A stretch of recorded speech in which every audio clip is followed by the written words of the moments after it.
Mimi ni Furaha ya Mseke, mwalimu wa neno la Mungu, na niko hapa kushare na wewe hekima za kukusaidia kwenye maisha. Straightforward. Leo tunajifunza kwa habari ya huyu mwanamke wa Mithali 31. Only one verse.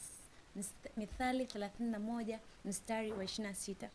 Neno la Mungu linasema huyu mwanamke hufumbua kinywa chake kwa hekima, na sheria ya wema katika ulimi wake. The Message Translation version anasema, when she speak, she had something worthwhile to say, and she always say it kindly.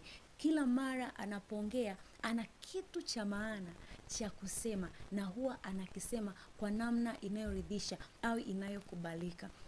So, kwenye matumizi ya kinywa chako kutokea kwa huyu mama wa Mithali 31, it is not always as you have something to say, but knowing how to say it, when to say it. Sio tu kuwa na kitu cha kusema, ila kujua ni ukiseme wakati gani na ukiseme kwa namna gani. Sometimes unatakiwa kuwa kama Malkia Esther, uandae karamu ya siku 2 hadi 3 ili kuwasilisha hoja moja tu, kwamba wewe pamoja na taifa lako mmeandikiwa hati ya hukumu, mmeandikiwa hati ya kuuawa. Na kuna wakati inakubidi uingie kwenye chumba cha maombi, useme wewe na baba yako tu aonaye sirini, kwenye yale ambayo yameujaza moyo wako, kwenye yale ambayo unafikiri unahitaji kuventilate, unahitaji kuyatoa nje. Sometimes the only person that needs to hear you, it is your Father who is in heaven. Ni Mungu pekee anapaswa kukusikia. So kwenye home story, the amplified version,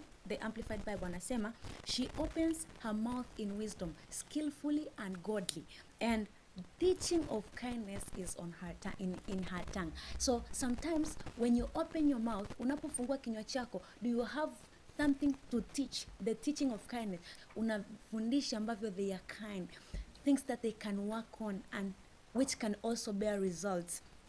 Sio tu kufundisha chochote, no, teaching of kindness. Anasema akifungua ni kwa hekima, ana kitu cha kiungu na ana ujuzi wa kukiwasilisha. So badala ya kuongea na watu, use of your tongue as you have been possessed, kama umepandisha mapepo. No, you speak it skillfully, you speak it as something godly, and that's how you are going to use your good tongue.